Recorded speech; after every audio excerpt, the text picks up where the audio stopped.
Life advice that wastes your time. Let's get right into it. Number 1. Follow your passion. This is the rock star of bad advice, the one that gets all the applause at graduation ceremonies. Follow your passion. Sounds inspiring, doesn't it?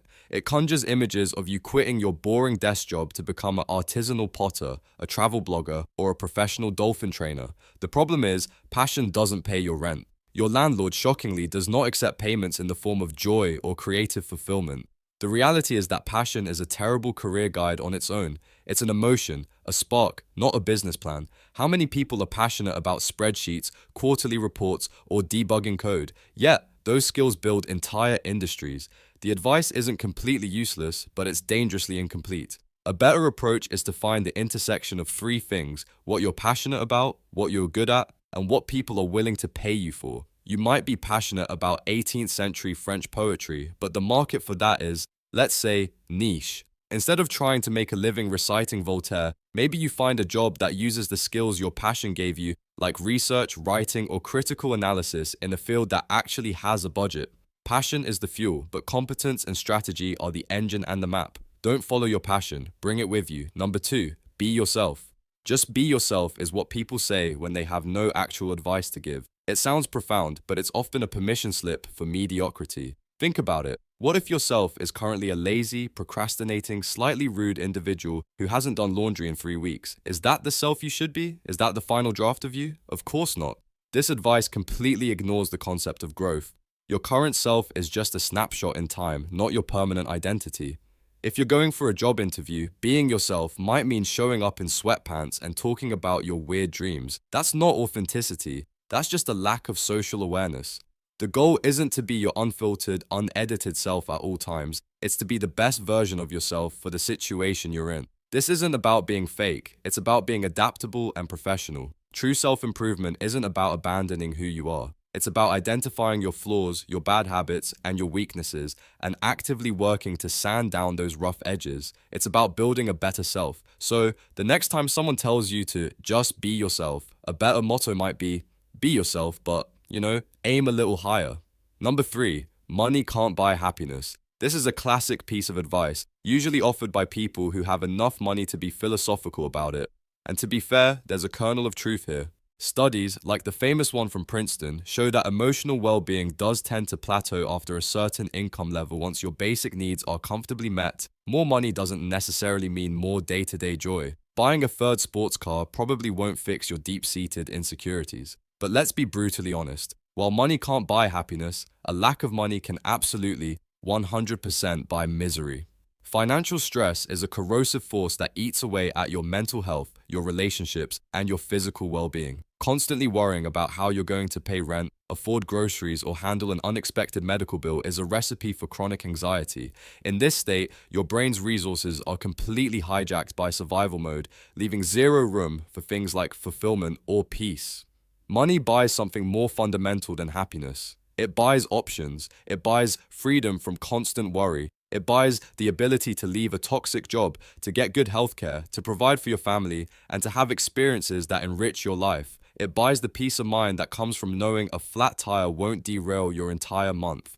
So, is money the ultimate goal? Number. But it's an incredibly important tool for building a life where happiness is actually possible. Number 4.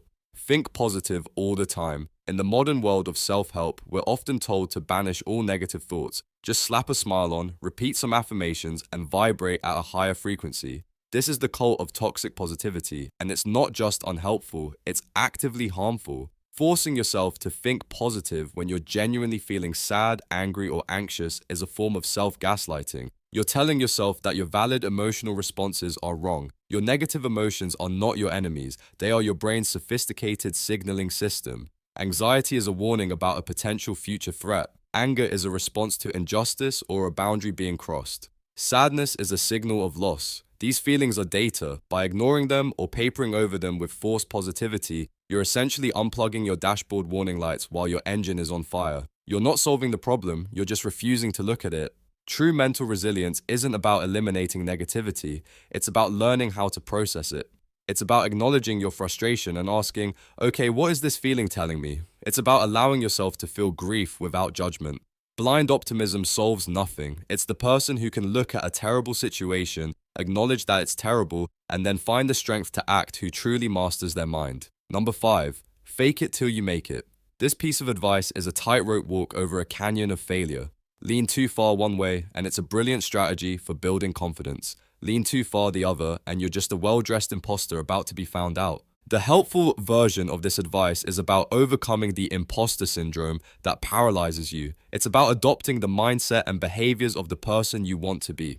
For instance, speaking with confidence in a presentation even when your heart is pounding, or taking a seat at the table instead of hiding in the corner. This is about using your body language and actions to signal to your own brain that you belong. The dangerous interpretation, however, is where you fake the competence itself. This is where you lie about your skills, take on projects you have zero ability to complete, and hope no one notices. This isn't a growth strategy, it's a self-sabotage strategy. You spend all your energy maintaining the illusion, terrified of being exposed, instead of using that energy to actually learn the skills you need.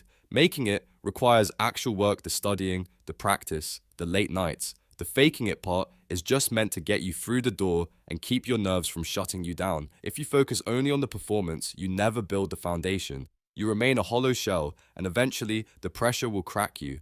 A much better mantra would be, act it until you become it.